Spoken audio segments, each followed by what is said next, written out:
आपकी ज़िंदगी और दुश्वार कर दी, क्योंकि मुसलमान की ज़िंदगी सहल नहीं होती।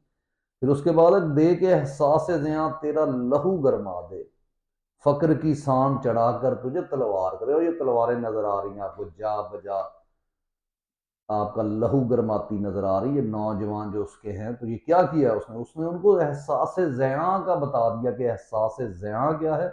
और वो जो अल्लाह ताला ने कुरान में फरमाया कि वल्लस्र इन्नल इंसान लफी खुस्र, कि बेशक इंसान, और कसम है ज़माने की कि इंसान खसारे में है।